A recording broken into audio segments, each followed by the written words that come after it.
I'm feeling grumpy today, at the same time as I'm feeling like I'm being self-indulgent.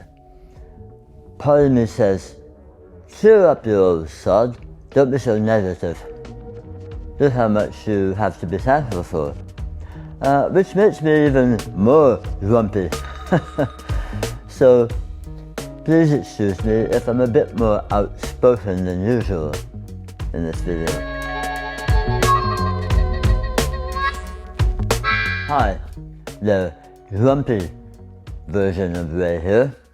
Yeah, I remember making a video titled The Grateful Photographer, and don't get me wrong, I haven't lost sight of how lucky I've been in life generally, and the photography life, if I can call it that.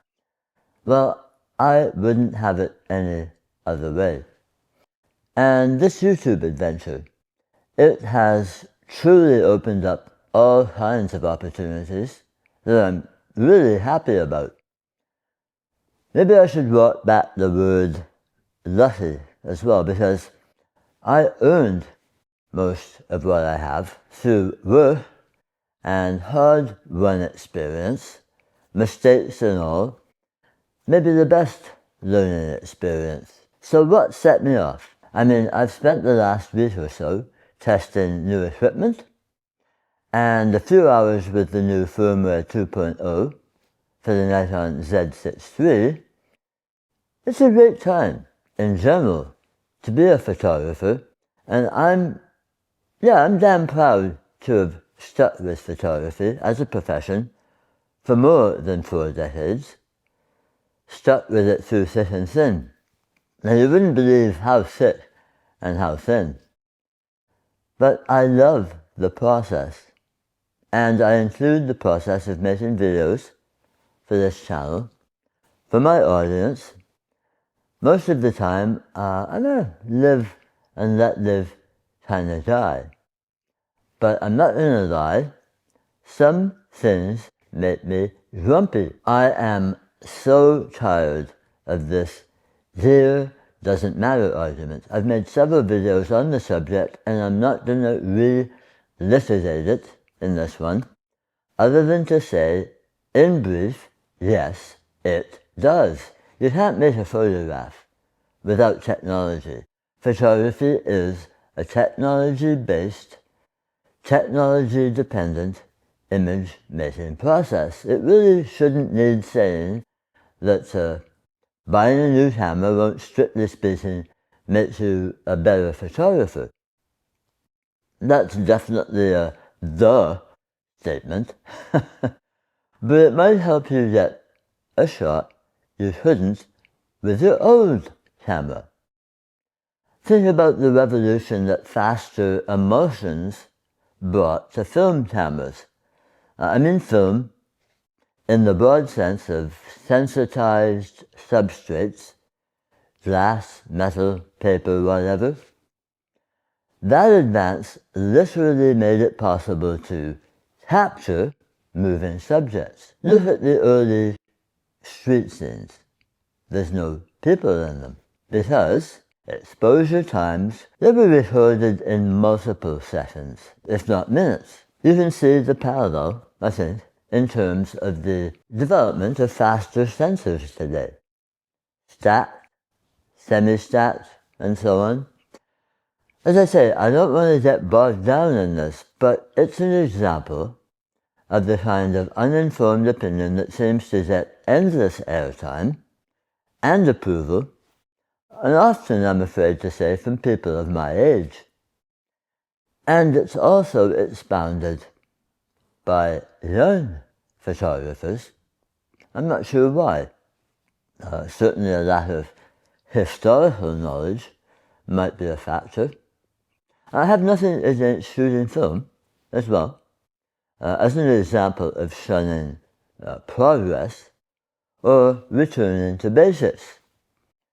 I shoot film on occasion, but as I've said in a video on shooting film, I don't expect to get every shot when I'm using, say, my Nikon FM. and manual focus lenses. And I wouldn't dream of taking that technology to photograph birds in flight. Even on the street, I'm better off today with my mirrorless cameras and autofocus lenses with subject recognition and tracking. I'm letting myself get triggered, I know, because this stuff, I know a lot of it is just clickbait and rage farming or whatever, but I don't think it brings anything to the discussion of photography.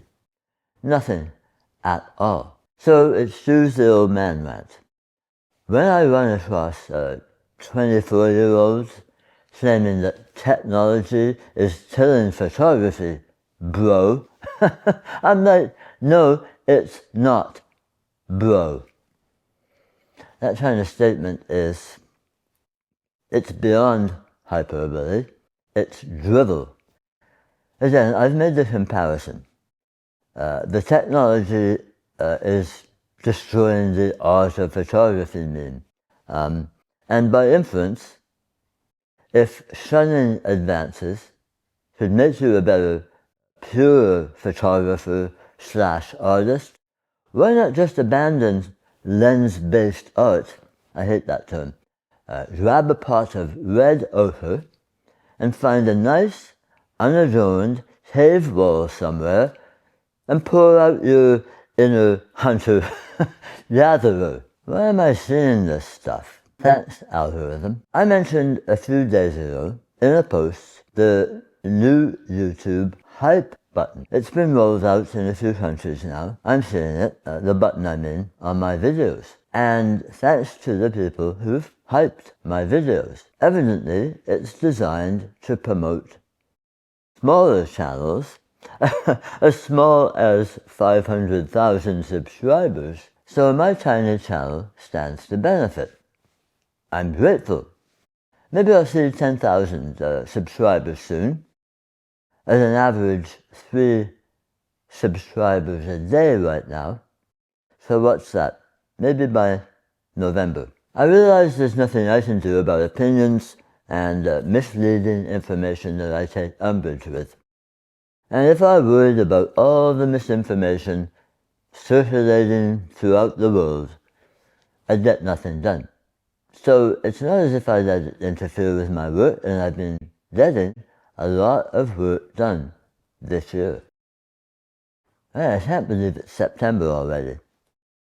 The book I mentioned, a compilation of a project I started 40 years ago. It's nearing completion. I just had a hardcover proof printed, and I've made a number of revisions since then, going through it. Come to think of it, this is a good example, really, when it comes to technology.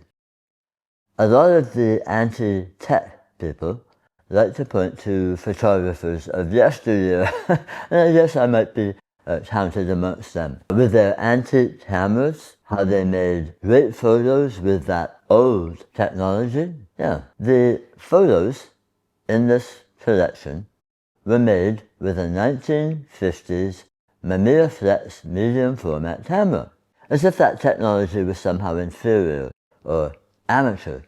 I like to point out that a medium format, or better yet, large format, 4x5, 8x10, or even 11 by 14 inches. I shot all those film formats. They produced incredible resolution. Does that mean my snowblower and bathroom adverts were art? I'll let you decide.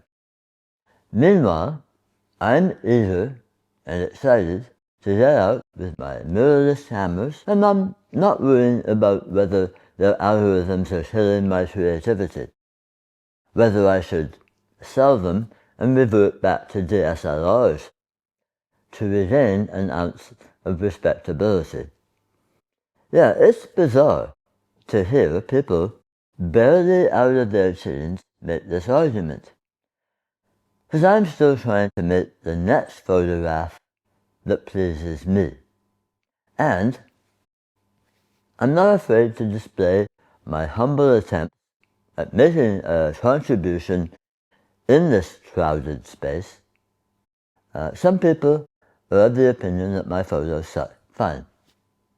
If I made even a few decent photos along the way, I'm okay with that accomplishment. But I promise you, all the photos that I post here, with my name associated with them, were made by me, and these videos, right down to the B-roll, all made by me. No recycled third-party B-roll that looks nothing like the rest of my footage. Know what I mean? And obviously, that's the kind of stuff that's turning up in my feed. Recycled ideas, recycled footage made by a third party, right down to the editing as well. It all looks and feels AI generated and designed to generate controversy, I suspect. And every day, I have some company trying to sell me AI-generated content or tools to improve my photos and videos. Maybe this is where I draw the line on technology. Well, to be honest, I hope this generates some discussion, because I think it's not controversial to say these developments are worth examining. I'm not sure that I've presented them cogently or completely. Just kind of random thoughts or complaints, really. But I feel that I need to air them. Maybe it's made me feel a little bit better. Feel free to agree or disagree. I promise my next video it's going to be more positive, probably about a new technological development. If you thought this video made any positive contribution to the community, please give it a thumbs up. If not, well, feel free to express that. If this is your first time visiting, please do consider subscribing. In the meantime, take care. Cheers. We'll see you later.